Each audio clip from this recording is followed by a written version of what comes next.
भारत माता की जय। सारे हिंदुओं इकट्ठा हो जाओ, हमें हिंदुओं का भला करना है। भारत माता की जय मैं भी लगाता हूं, भारतीय जनता पार्टी वाले भी लगाते हैं।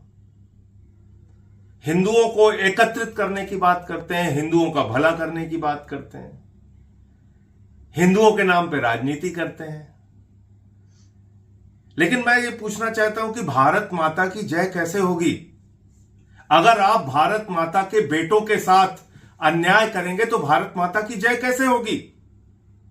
और जो लोग हिंदुओं को इकट्ठा करने की बात करते हैं, क्या समाज के पिछड़े वर्ग के लोग, दलित वर्ग के लोग, आदिवासी वर्ग के लोग, क्या वो हिंदू नहीं है? क्या उनको उनका हक और अधिकार जो संविधान में दिया गया है वो नहीं मिलना चाहिए? जो आरक्षण की व्यवस्था मिली है वो नहीं मिलना चाहिए? इस देश में 50% पिछड़ों का, दलितों का, आदिवासियों का आरक्षण है। 10% सामान्य जाति में जो गरीब लोग हैं उनका आरक्षण है। उसके बाद आप और नौकरियां सामान्य जाति के लोगों को दीजिए। लेकिन उत्तर प्रदेश के अंदर घोटाले पे घोटाला, घोटाले पे घोटाला, भर्तियों में घोटाला लगातार हो रहा है। पहली बात तो बहुत सारे पेपर लीक हो जाते हैं, उनका कोई लेना देना नहीं है। लाखों बच्चे फॉर्म भरते हैं, फिर लाठियां खाते हैं। वो शायद नौजवान इसीलिए बने हैं उत्तर प्रदेश के कि उनको हर जगह लाठी खाना है। प्रयागराज में खाना है, लखनऊ में खाना है, गोरखपुर में खाना है, बनारस में खाना है। पूरे उत्तर प्रदेश में सिर्फ लाठी खाने के लिए नौजवान पैदा हुआ है। ये तो नौजवानों की हालत है। और हमारी जो सरकार है और उसके जो मुखिया हैं, आदरणीय योगी आदित्यनाथ जी, उनका काम है सरकारी नौकरियों में भर्ती घोटाला करना। और ऐसा भर्ती घोटाला होता है जो खुले आंखों से सबको दिखता है।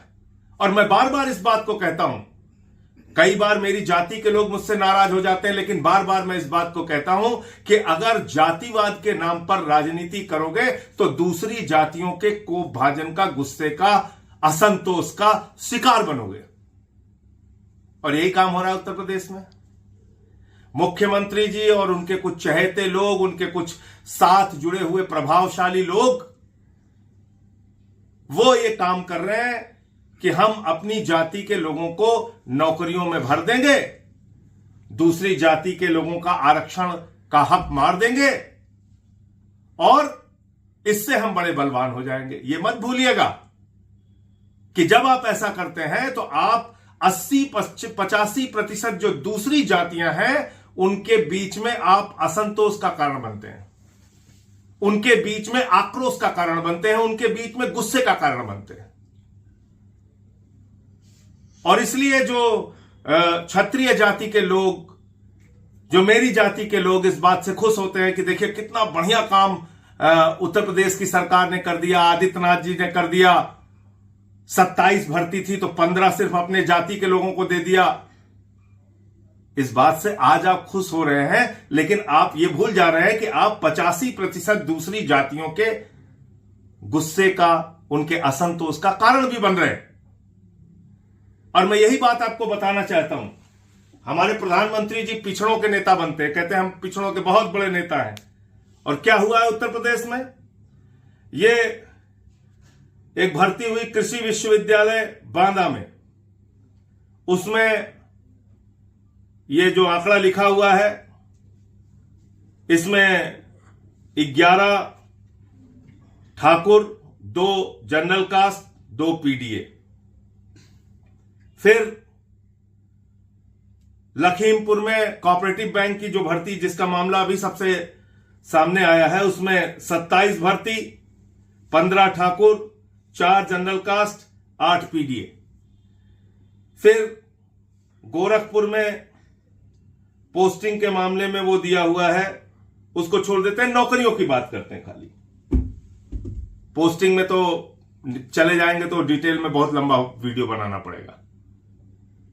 तो आप मुझे बताइए, 27 में से 15 मुख्यमंत्री जी ने और उनके चहेतों ने अपने लोगों को नौकरी दे दी। इसमें गांव में रहने वाले किस ठाकुर का भला हो गया?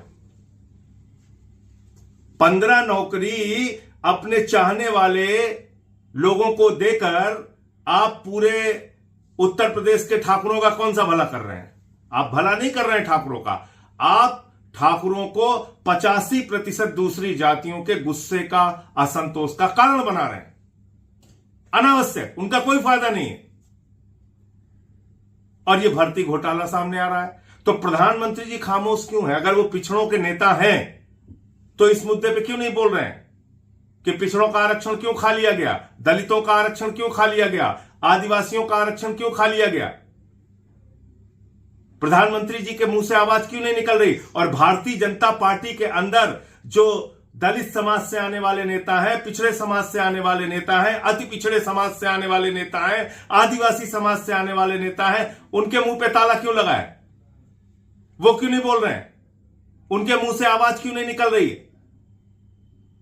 इसलिए मैं बार बार कहता हूं, भारतीय जनता पार्टी और आरएसएस वो संगठन है जो इस देश में संविधान को भी खत्म करेगी और आरक्षण की व्यवस्था को भी खत्म करेगी। ये एक नहीं 100 बार मैं कहता हूं और 100 बार मैं आगे भी दोहराऊंगा। ये आरक्षण की व्यवस्था को पूरी तरीके से समाप्त करना चाहते हैं पूरे देश के अंदर।